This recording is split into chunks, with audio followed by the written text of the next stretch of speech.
Good evening, I'm Ankita Singh, and you're watching Channel 6 Network. Let's begin with tonight's top stories. The Mahayuti alliance in Maharashtra is strategizing seat sharing amid challenges and potential rebel candidates. Sources suggest the BJP will contest up to 150 assembly seats, while the Eknath Shinde-led Shiv Sena may receive 80 to 90 seats, with the remaining allocated to the Ajit Pawar-led NCP faction. In other news, the Enforcement Directorate has raided AAP's Rajya Sabha MP Sanjeev Arora, representing Punjab, in a money laundering investigation.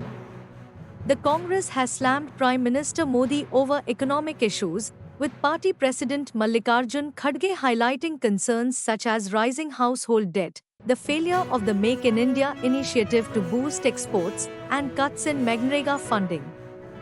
Indian cricket star Hardik Pandya has surpassed Virat Kohli's record by finishing the most T20I matches with a six, a milestone reached during the first T20I against Bangladesh in Gwalior.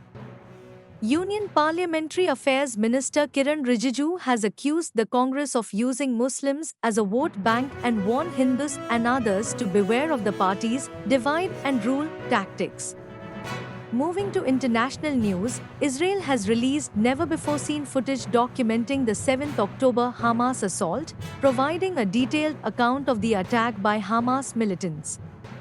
Prime Minister Narendra Modi has announced plans for collaborative projects with Maldivian President Mohamed Muizzu, aiming to enhance cooperation between India and the Maldives across various sectors.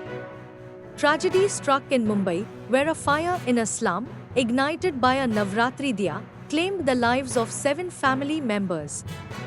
Meanwhile, Mumbai's first underground metro line, the Aqua Line, connecting Bandra Kurla complex to Are, was opened to the public on 7th October.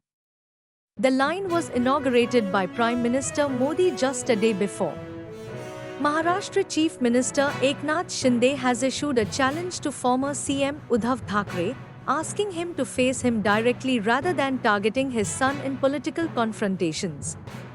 And finally, in a covert mission, the Indian Air Force has been addressing the issue of Chinese spy balloons by shooting them down.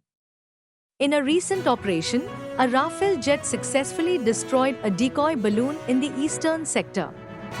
That's all for now. Like, share and subscribe to Channel 6 Network for more updates.